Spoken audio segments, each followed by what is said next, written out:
GRIAS Academy. So now comes very important topics, that is fundamental rights. So just a minute, I'll have water.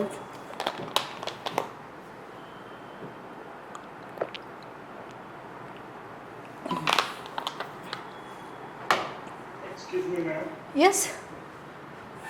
Ma'am, I have a doubt on previous citizenship act. Okay.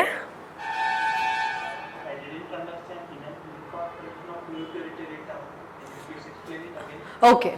So incorporation of new territories means, see ఇప్పుడు ఏమవుతుందంటే example ద్వారా చెప్తాను, మీకు అప్పుడు ఈజీగా అర్థమవుతుంది.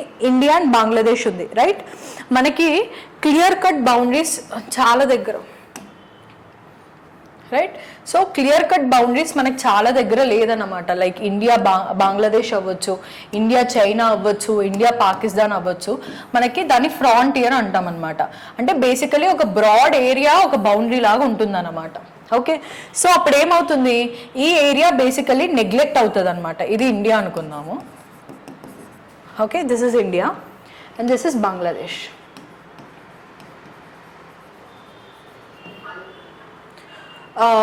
I think someone has to put your mic on mute. Okay, so example, this is the boundary line between India and Pakistan అని అనుకుందాం. సో ఏమవుతుందంటే మనకి since at the time of our independence మనకు ఒక క్లియర్ కట్ డిమార్కేషన్ బౌండరీ అంటూ ఏం లేకుండే అనమాట. So it can be between India and Bangladesh or China or Pakistan. Okay, so వాళ్ళు క్లియర్గా చేసి ఉంటే అసలు మనకి ఇండియా పాకిస్తాన్ చైనాకి ఆ boundary issues, Arunachal Pradesh related India China boundary ఇష్యూసే ఉండకపోయేవి. సరే, అది పక్కన పెడితే ఏమవుతుంది అంటే క్లియర్ కట్ బౌండరీ ఉండదన్నమాట. సో అప్పుడు ఏమవుతుంది అంటే ఇండియా వాళ్ళు ఇదంతా మా ఏరియా అని వాళ్ళు చెప్తూ ఉంటారు, లేదు బంగ్లాదేశ్ వాళ్ళు ఇదంతా మా ఏరియా అని చెప్తూ ఉంటారు అనమాట. సో ఇట్లా there will be clash of boundary. So దాన్ని ఫ్రాంటియర్ అంటాం. జాగ్రఫీలో ఒక కాన్సెప్ట్ ఉంటుంది, బౌండరీ అండ్ ఫ్రాంటియర్ డిఫరెన్స్. మీరు అది కావాలంటే గూగుల్ చేసి సర్చ్ చేసి చూడండి. There will be difference between boundary అంటే ఒక ప్రాపర్ లైన్. మనము ఎస్పెషలీ మిలిటరీ ఫిలిమ్స్ ఉంటాయి కదా, దాంట్లో మనం చూస్తాం ఒక ఫెన్సింగ్ ఉంటుంది. ఫెన్సింగ్ దగ్గర ఇటు సైడ్ ఇండియన్ ఆర్మీ ఉంటుంది, అటు సైడ్ అదర్ కంట్రీ ఆర్మీస్ ఉంటాయి. So that is a demarcated boundary. కానీ చాలా చోట్ల ఏమవుతుంది అని అంటే కొన్ని దగ్గర రివర్స్ ఉంటాయి, కొన్ని దగ్గర మౌంటైన్స్ యాజ్ బార్డర్ ఉండినప్పుడు ఏమవుతుంది అంటే people are residing in this area, కానీ దెర్ ఇస్ నో, ఇక్కడ కొన్నిసార్లు ఇండియా క్లెయిమ్ చేసుకుంటుంది, బంగ్లాదేశ్ క్లెయిమ్ చేసుకుంటుంది. కానీ కొన్నిసార్లు ఏమవుతుంది అని అంటే even though it belongs to Indian territory, కానీ అక్కడ ఉన్న పీపుల్ బంగ్లాదేశ్ కమ్యూనిటీ వాళ్ళు అయ్యి ఉంటారనమాట. సో అట్లాంటి టైంలో మ్యూచువల్ అగ్రిమెంట్ ద్వారా we can give our territory to Bangladesh and also we can acquire the territory from Bangladesh to India. ఒకవేళ మన ఇండియన్ ఎథనిక్ కమ్యూనిటీస్ కానీ బంగ్లాదేశ్ టెరిటరీలో ఉంటే with mutual understanding, so the PM of India and the PM of Bangladesh can have talks and mutual consensus ద్వారా we can exchange territories. So దాన్ని acquisition of area అని అంటున్నాం అనమాట, దాన్ని ఇన్కార్పొరేషన్ ఆఫ్ ఏరియా అని అంటున్నాం. ఆర్ ఇప్పుడు గోవా ఉంది, Goa earlier it was not in our hands, but in 1960s we have fought against the Portuguese and we have acquired the Goa and included it as state in India. So మనము ఒక రీజియన్ని, పాండిచ్చేరి ఉంది, Pondicherry French నుంచి తీసుకున్నాం, గోవా ఉంది, గోవాని తీసుకున్నాం. So అట్లా మనము by war కానీ బై మ్యూచువల్ అగ్రిమెంట్ కానీ we can incorporate any part of the territory in the globe. So అలా మనం గోవాని పాండిచ్చేరిని ఎలా అయితే తీసుకున్నామో ఆర్ బంగ్లాదేశ్తో మ్యూచువల్ ఎక్స్చేంజెస్ అయ్యాయి టెరిటరీస్, ఎందుకంటే there was issues in the border. So అలాంటి బార్డర్ ఇష్యూస్ అప్పుడు we can have consensus. So గోవాని ఆక్యుపై చేయడం కానీ పాండిచ్చేరిని ఆక్యుపై చేయడం కానీ, సో ఆటోమేటిక్గా వెన్ ఎవర్ మనం గోవాని అక్వైర్ చేసినప్పుడు గోవాలో ఉన్న సిటిజన్ అందరికీ సిటిజన్షిప్ ఆఫ్ భారత్ వచ్చేస్తుంది ఆటోమేటిక్గా. That is called as incorporation of territory. ఓకేనా? సో ఓకే, నెక్స్ట్ మనం will talk about the fundamental rights. So this is very important topic. It is very big topic. అన్ని articles ఉంటాయి, అన్ని గుర్తుండవు. But only key to success ఏంటి అంటే పాలిటీలో revision. ఎన్నిసార్లు revision చేస్తే, ఎంత మల్టిపుల్ టైమ్స్ రివిజన్ చేస్తే మనకి అంత ఈజీగా గుర్తుంటుంది. And polity is considered as very core subject in any competitive exams. Okay, మనం రేపు పొద్దున గవర్నమెంట్ సర్వెంట్ అవ్వాలి, ప్రాపర్గా మనం గవర్నెన్స్ చేయాలి అని అంటే without the knowledge of polity and the constitution we can't govern or we can't do our duties properly. And also in our daily life kuda, for us to be very much proficient, we need to know about our rights. So fundamental rights are very basic and very crucial. Okay, so now we'll talk about the fundamental rights. Okay, so fundamental rights are part 3 of the Indian Constitution. So articles enti 12 to 35. So మనం నిద్రలో లేచి అడిగిన part 1 ఏంటి, part 2 ఏంటి, part 3 ఏంటి అనేది మనకు తెలియాలి. నిన్న మనం స్కెడ్యూల్స్ చూసాం, 1 to 12 నేర్చుకున్నాం, 12 దాకా నేర్చుకున్నాం. సో నాకు తెలిసి అందరూ అవి గుర్తు పెట్టుకున్నారని అనుకుంటున్నాను. సో ఏదైనా ఒక కోడ్ చేసుకోండి పాలిటీలో. ఇప్పుడు ఇందాక సిటిజన్షిప్ అమెండ్మెంట్ యాక్ట్లో AB పాకిస్తాన్, అది అలా గుర్తుపెట్టుకుంటే ఈజీగా ఉంటుంది. అండ్ 6 రిలీజియస్ కమ్యూనిటీస్కి ఒక కోడ్ అలా చేసుకుంటే ఏమవుతుందంటే we can remember easily. So అప్పుడు మనకి ఎగ్జామ్లో కోడ్ ఉందంటే ఎట్టి పరిస్థితుల్లో మనం మర్చిపోయే ఛాన్స్ ఉండదు. జస్ట్ నేమ్స్ గుర్తుపెట్టుకున్నాం అనుకోండి, కంపల్సరీ కన్ఫ్యూజ్ అయ్యే ఛాన్స్ ఉంటుంది. సో అందుకు ఒక కోడ్ పెట్టుకోవాలి. And revision is very important. Polity, in fact, it's nothing but revision. For that matter, any subject in the competitive exams, we require revision. Revision importance ఎప్పుడు తెలుస్తుంది మనకి అని అంటే, ఎప్పుడైతే ఎగ్జామ్లో క్వశ్చన్స్ ఆన్సర్ చేశాక ఈ ఆప్షనా ఇదా అని డౌట్ వస్తుంది కదా, అప్పుడు. లేదంటే యూపీఎస్సీ కానీ గ్రూప్ 1 మెయిన్స్ అలా మెయిన్స్ రాసినప్పుడు అరే ఆర్టికల్ గుర్తు రావట్లేదు, ఫండమెంటల్ రైట్ ఏంటి, అదేంటి ఇదేంటి, అది పార్ట్ 1 2 3, స్కెడ్యూల్ 1 2, లాంగ్వేజెస్ స్కెడ్యూల్ 8 2 10 12 అలా కన్ఫ్యూజన్ వస్తుంది కదా, అప్పుడు మనకి రివిజన్ వాల్యూ తెలుస్తుంది అనమాట. సో రివిజన్ ఎంత మనం ఎగ్జామ్ ముందే మనం ఎంత రివిజన్ చేసుకొని గుర్తుపెట్టుకొని కాన్సెప్ట్ అర్థం చేసుకోవాలి. జస్ట్ ఆర్టికల్ 12 ఏంటి 13 ఏంటి అని బట్టి కొట్టకుండా 12 ఏంటి 13 ఏంటి, ఎందుకు ఈ ఆర్డర్లో మనకి ఆర్టికల్స్ ఎందుకు ఈ ఆర్డర్లో అరేంజ్ చేశారు, జస్ట్ మనం అట్లా ట్రై చేస్తూ ఉంటే మనకి చాలా ఈజీ పాలిటీ అనేది. Okay, so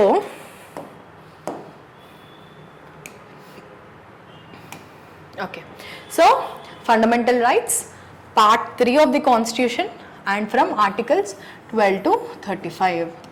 So article 12 to 35, right? So part 1 ఏంటి, union and its territories. Part 2 is citizenship and part 3 is fundamental rights. So every citizen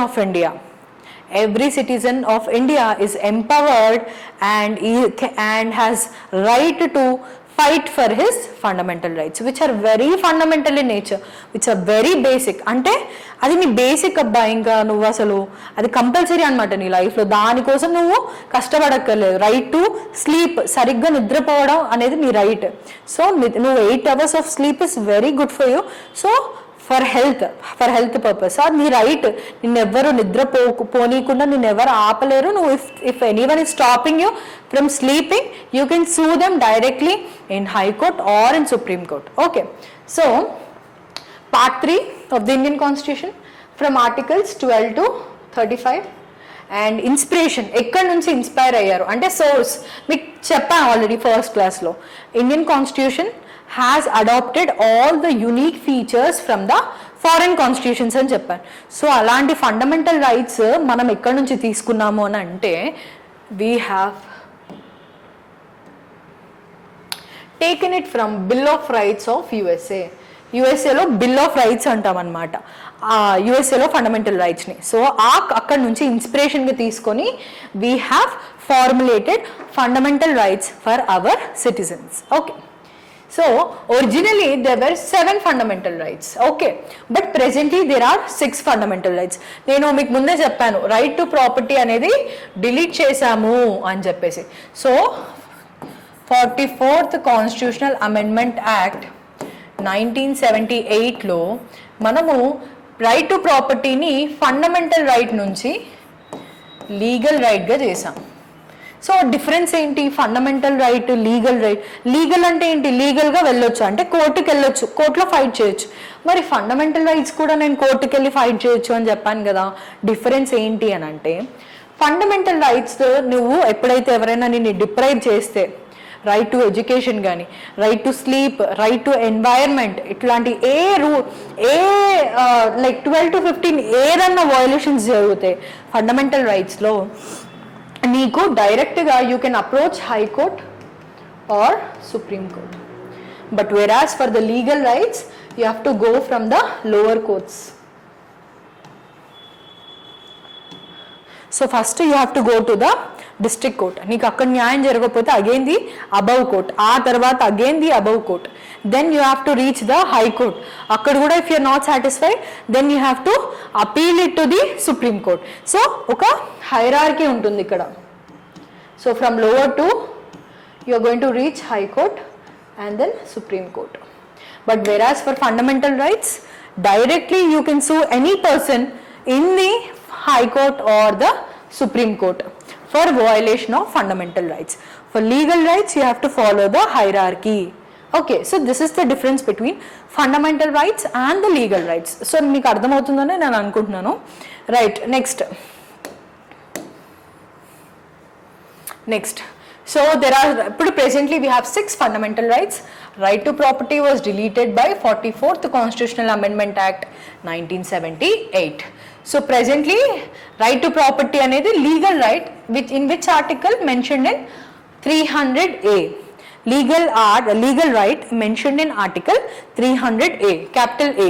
So ilane rayalannamata manam articles ni eppudu if capital A అని mention చేస్తే capital A అని mention చేయాలి.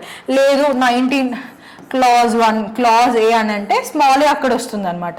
ఇలా ఉంటే మనం capital ఏనే రాయాలి పాలిటీలో.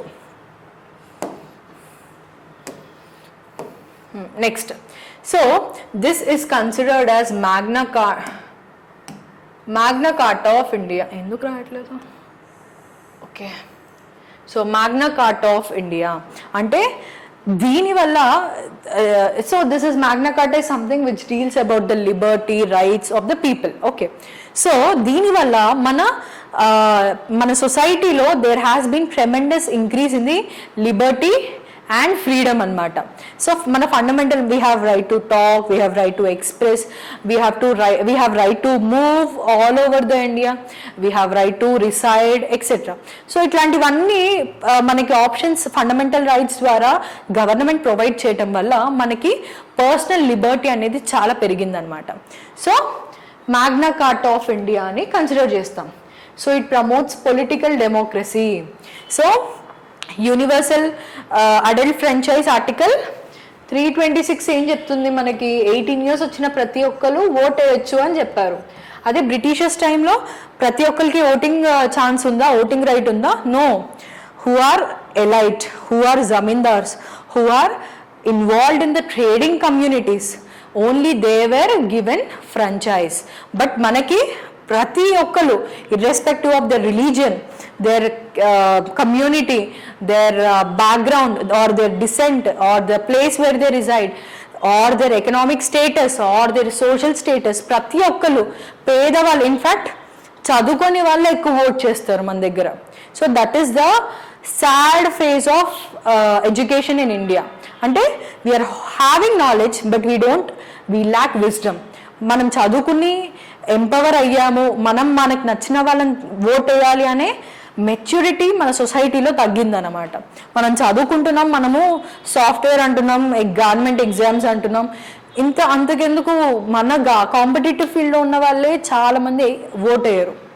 ఏమనుకుంటారంటే డే మొత్తము టైం వేస్ట్ చేసిన ఎలక్షన్స్కి వెళ్ళి వచ్చి అంత టైం వేస్ట్ ప్రాసెస్ లాగా ఫీల్ అవుతారు. But that is right. That is the right our freedom fighters have been fighting for. అదే మన లిబర్టీ, మన ఫ్రీడమ్ కోసం మనం ఫైట్ చేసి తెచ్చుకున్న రైట్స్లో రైట్ టు ఓట్ ఒకటి. సో అది కూడా మనము చేయట్లేదు అన్నమాట. సో పుట్టింగ్ దట్ అసైడ్, మనకి పొలిటికల్ డెమోక్రసీ, అందరి పార్టిసిపేషన్, అందరికీ ఈక్వల్ రైట్స్, అందరి పార్టిసిపేషన్ మనము ప్రమోట్ చేస్తుంది. And it prevent authoritarian and despotic rule. So government ఆఫీసర్స్కి ఆర్ ద ఎగ్జిక్యూటివ్కి they have been given powers, right? ఎగ్జిక్యూటివ్కి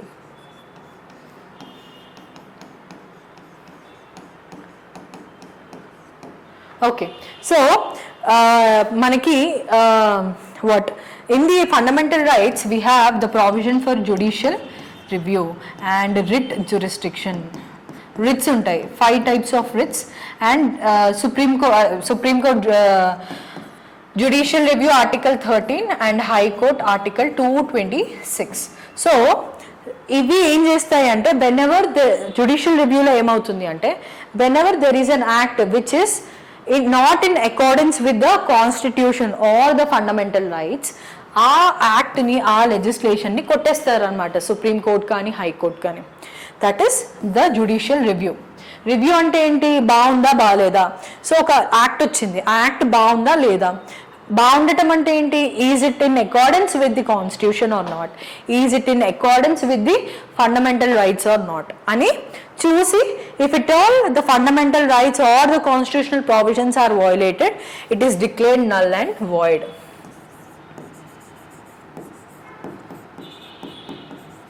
ఓకే, నల్ అండ్ వాయిడ్గా డిక్లేర్ చేస్తాం. That is article 13 of supreme court. And high court వచ్చేసి 226. So and also article 32 ఏం చెప్తుందంటే, we have 5 rights. In the coming tomorrow I think will be studying about the rights. So rights, ఇది ఒక topic, it is time consuming but it is very important. ఇప్పుడు class అవుతున్నప్పుడే మీరు ఇవంతా memorise చేసుకోవాలి. In తెలుగులో అంటే బట్టి కొట్టడం అంటారు కదా, బట్టి ఏం కాదు, but you have to remember everything because these are very fundamental. అసలు మనం ఒక ఎన్సీఆర్టీ బుక్ చదివినా, లేకపోతే ఒక ఏ ప్రైమరీ క్లాస్ తీసుకున్నా పాలిటీలో, without fundamental rights it's incomplete. So ఇక్కడ మన క్లాస్ అవుతున్నంతసేపులో మీరు మెమరైజ్ చేసుకోవడానికి ట్రై చేయాలి, so that it will be very helpful in all competitive exams. Okay, so 5 types of writs ఉంటాయి. సో ఆ రిట్స్లో కూడా మనకి ఎగ్జిక్యూటివ్ పైన అంటే వాళ్ళ అథారిటీ, ఒకవేళ ఎవరన్నా మనల్ని అంటే చాలా ఏమంటారు అసలు అన్ఎథికల్. ఓకే, సో మళ్ళీ మనం అది ఒకటి రివైజ్ చేద్దాం. ఎక్కడి నుంచి మీకు వినిపించలేదు అక్కడి నుంచి.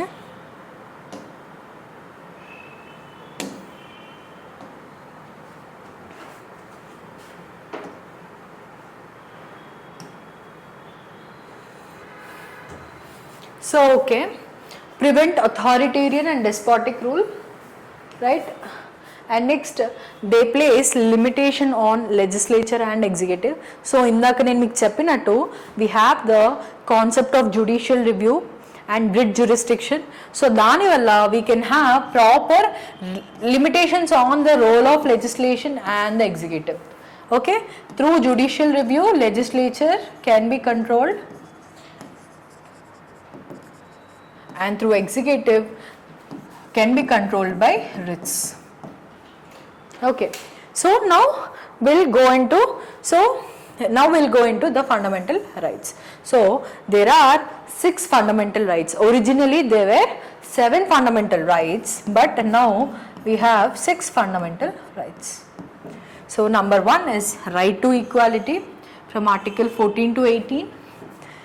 Right to freedom from article 16 to 22, right against exploitation article 23 and 24, a right to freedom of religion article 25 to 28, cultural and educational rights article 29 and 30, and I have already said earlier the right to property was deleted through 44th Constitutional Amendment Act. It was article 31, but now it is made into legal right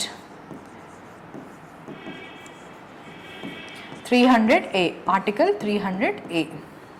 Okay, so and the 6th one is right to constitutional remedies. So మనకున్న majority of the fundamental rights అన్నీ కూడా ఈ 6 sub డివిజన్స్గా మనము divide చేసుకున్నాం. Right to property, right to freedom, right against exploitation, and right to freedom of religion, right cultural and educational rights, and as you know right to property గురించి ఇంకా మనం మాట్లాడొద్దు ఇప్పుడు, ఎందుకంటే it has been deleted and it has been incorporated as a legal right. And then right to constitutional remedies article 31. So ఈ 6 sub కేటగిరీస్గా మనము అన్ని రైట్స్ని కూడా మనము డివైడ్ చేసుకున్నాం. సో మనం ఎట్టి పరిస్థితుల్లో కంపల్సరీగా ఈ ఆర్టికల్స్ నంబర్స్తో పాటు గుర్తుపెట్టుకుంటే ఈజీగా గుర్తుంటాయి. Okay, so next first of all before going into these fundamental rights will talk about the features which are very important. Features అంటే ఏంటి, దాని nature and scope of fundamental rights ఏంటి అనేది మనం తెలుసుకోవాలి. సో ఫీచర్స్ ఏంటి అంటే, fundamental rights are not absolute or complete but they are qualified. అంటే ఏంటి, there can be reasonable restrictions which can be imposed on fundamental rights.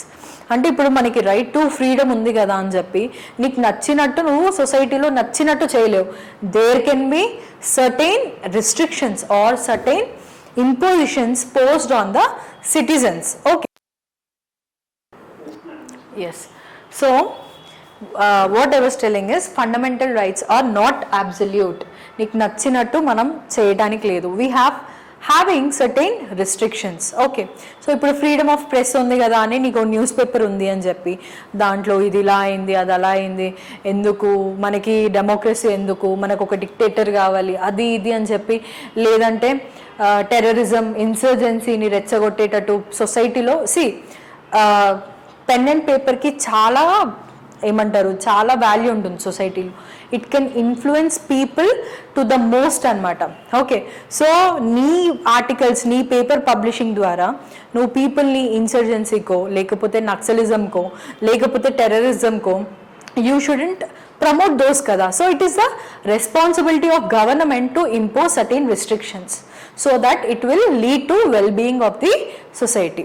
Kabatti there are certain impositions. So fundamental rights are not absolute. Okay, so there are reasonable restrictions. ఈ word is important, reasonable restrictions. Only మనం mains రాసేటప్పుడు కూడా reasonable restrictions అనేది రాయాలి, రావట్లేదా, reasonable restrictions అనే రాయాలన్నమాట. So just restrictions అని రాస్తే it is not correct terminology in polity is very important. So ఇందాక మనం మాట్లాడినట్టు legislature, executive or authoritarian and despotic rule, political democracy, magna carta, ఇట్లాంటి వర్డ్స్ అనేది మనం ఆన్సర్ రైటింగ్లో ఇంక్లూడ్ చేస్తే మన కరెక్షన్ చేసే వాళ్ళు న్యూమరస్ పేపర్స్ చేస్తారు. Whenever we're using proper political terminology మన ఆన్సర్స్ అన్నీ చాలా కాంప్రహెన్సివ్గా, చాలా వాళ్ళకి చదవగానే చాలా మంచి ఫీల్ వస్తుంది అనమాట. అరే ఇన్ని వర్డ్స్ వాడుతున్నారు అంటే they are very much familiar with the subject, they know what is meant by reasonable restrictions. Whenever you are using some word what it means నీకు తెలుసు కాబట్టి రాస్తున్నావు ఆ వర్డ్ని. So you have to create the impression to the examiner that you know all these terminologies and you are well aware of the subject. Ippudu whenever you are going to use these terminology it will reflect the maturity of your answer.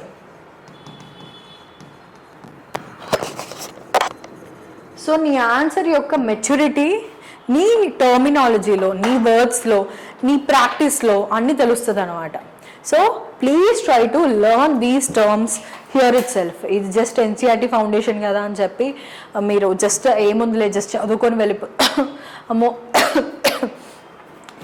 వెళ్ళిపోదాము అట్లా అని అనుకోకుండా you have to learn all these terms now it self. Okay, here it self.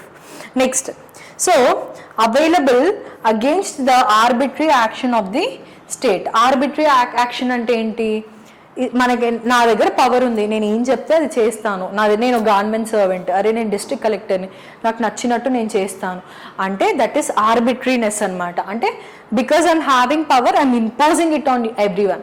So it is against the arbitrary action. నేను ఇందాక చెప్పాను మనకి writs ఉంటాయి అని చెప్పి.